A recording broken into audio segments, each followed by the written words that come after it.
Hello, this is Victoria Ring from mybankruptcyschool.com, and in this video I'm going to review a product called My Case Info.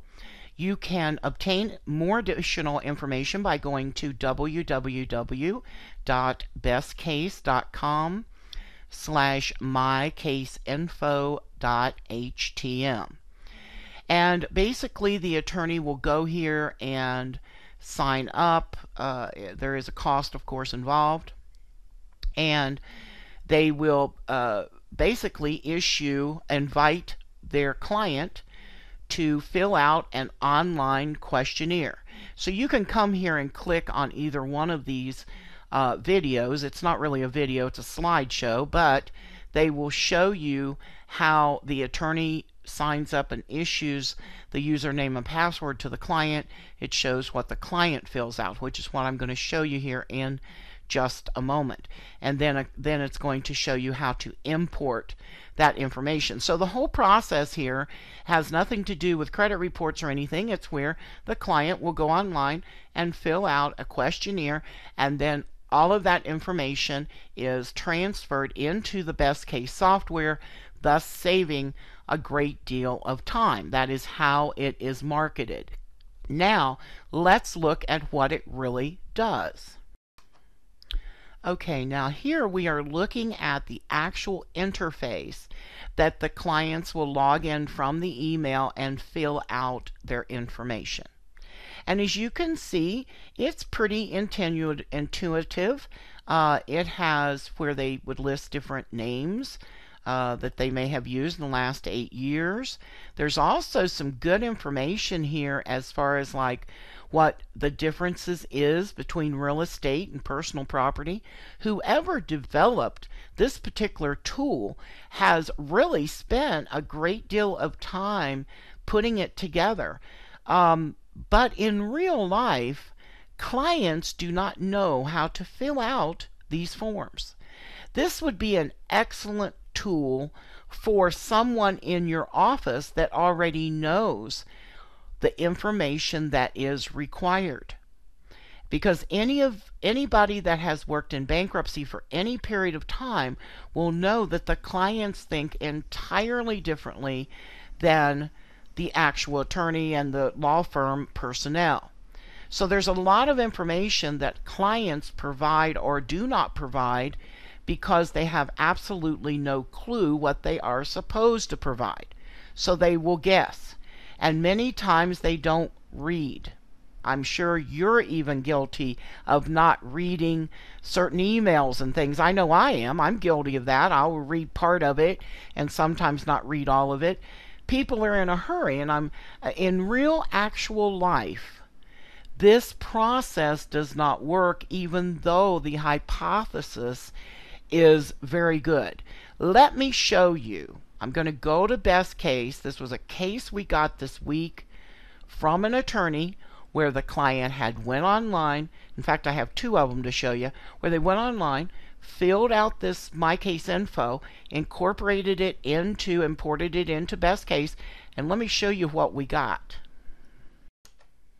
Okay, here's the first case I want to review with you, where clients had filled out the My Case Info and it was imported into the software. And I have done nothing, got this directly from the attorney, except change the name and the social to protect the debtors. Now, the first thing is, say both the husband and wife fill this out, but the attorneys decide that one person's going to file. Then that's going to involve removing the correct person and adjusting that. No big deal, right? Well, this is a big deal. They filled in very good the description of their residence from a debtor's point of view. This is a very good description, but they don't know the interest in their property. And they also, the market value, where did they obtain this figure? This might be from 20 years ago when they first bought their home. So you need the correct appraisal. It says it's linked to liens, but no lien information was brought forward. Instead, what happened was the debtors entered their mortgage information all on a schedule for it came in under Schedule F. Okay.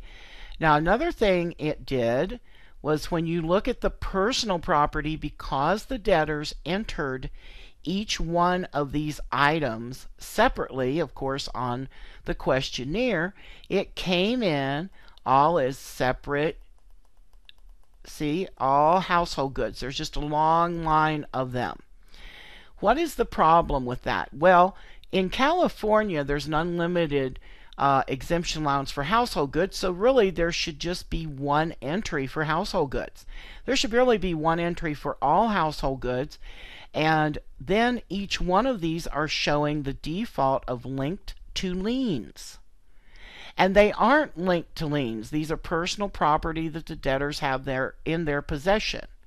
So that would need to be unchecked. Why is that such a big deal? Well, when you get ready to do your exemption selection, the software will not work properly when these things are not set properly. So another thing it did, and I was impressed that it did bring over the taxes correctly. So see, this shows that the software is doing its job. It's, again, the clients do not know how to fill out these forms properly. And look at this description. Other card, we discontinued the service and they would not let us out of the contract. Tried to reason with them and they just won't. Attorneys, do you want stuff like this on your petitions? You're supposed to be gathering the information and placing it there in a professional manner because you're representing your clients. This shows laziness. It shows that you just let the clients put anything in. This is not a consideration. The correct consideration for this security service would be alarm service. But again, clients do not know what they're supposed to fill out. Here is another case that we received from an attorney. And again, the names are filled out, the addresses just fine. But when you get to the real property, again, we don't have an interest here. We don't know where this market value was obtained. It says it's linked to liens, but there's no lien information. There is a U.S. bank for the first mortgage. Now you see in this case, the first mortgage information was placed on Schedule D, but it did not transfer over here to Schedule A under liens. So again, you're going to have to go through every one of these and redo them anyway.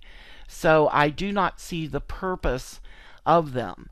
All of these different, these may be similar, maybe the same type of debts.